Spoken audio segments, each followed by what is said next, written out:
Dans les grands espaces, entre terre et marais, les taureaux vivent avec les hommes et les chevaux. Vous pourriez vous imaginer au Texas, mais pas besoin d'aller aussi loin pour vous mettre dans l'ambiance. Bienvenue en Camargue.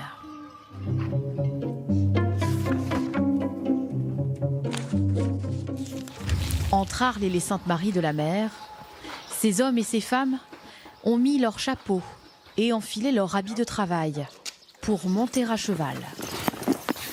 On peut dire un peu ça, on est un peu les cow-boys de la Camargue, tout à fait, puisqu'on a beaucoup de similitudes entre le travail qui est fait par les cow-boys aux États-Unis et par le travail que nous faisons nous au quotidien.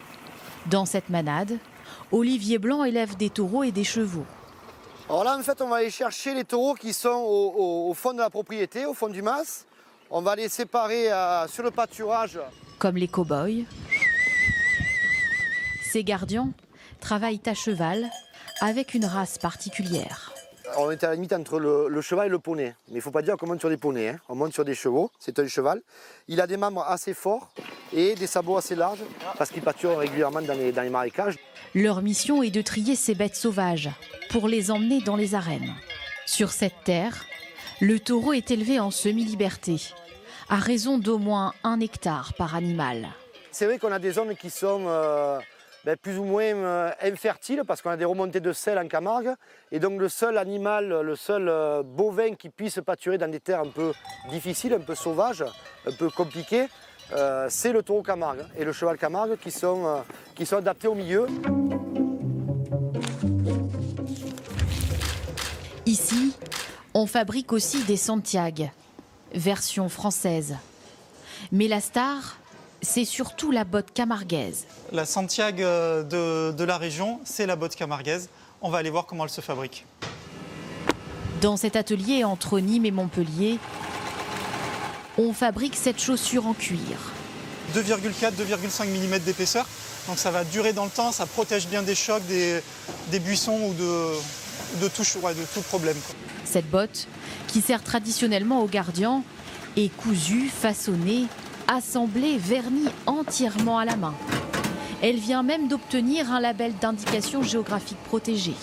On est le dernier fabricant français à faire entièrement ici nos bottes. Et du coup, on maintient des savoir-faire sur le territoire qui, sans nous, n'existeraient plus. Oli est même venu des États-Unis pour apprendre en stage à fabriquer cette pièce unique, très loin de la Santiago. Je trouve que ça change. Les Santiago du Texas sont plus associés aux cow-boys. Et ces chaussures-là, on peut davantage les porter pour aller au travail. Et si les Américains venaient en Camargue pour retrouver un goût du Texas? Medium for the cooking? Medium well. Medium well, okay. Dans ce restaurant à Arles, un homonyme de l'oncle Sam, on peut aussi déguster des hamburgers maison, à la sauce provençale, mayonnaise à l'ail ou tapenade. Et pour la viande, pas de bœuf Longhorn, la race texane, mais du taureau de Camargue, évidemment. La viande de taureau est un peu plus rouge, un peu moins grasse. En fait, c'est des bœufs qui ne sont pas castrés. Et donc la viande est un peu plus goûteuse, un peu plus prononcée. Voilà. Et ce n'est pas pour déplaire à ces jeunes mariés américains. Je suis très content de tester ce burger français. Elle a voulu que je prenne celui-là. On mange tellement souvent des burgers aux États-Unis, c'était pour voir la différence. Et en effet, c'est un très bon burger. Et pour se dépenser après ce bon repas, direction le célèbre ranch camarguais, les Arènes.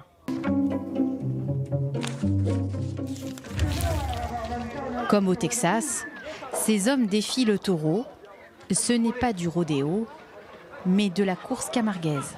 Nous, on doit lever des attributs sur les cornes des taureaux à l'aide d'un crochet, donc on n'y monte pas dessus. Ce sport taurin réunit de nombreux spectateurs fidèles qui, comme avec le rodéo, aiment les sensations fortes. Le taureau, il y va de son plein gré et tout, et c'est fabuleux. Voilà, ça fait vibrer. Le taureau est libre. Il est libre, c'est un des seuls taureaux sauvages qui va rentrer dans une arène, qui va pouvoir s'exprimer. Un voyage au pays des taureaux, dans le sud de la France, tout aussi dépaysant que de l'autre côté de l'Atlantique.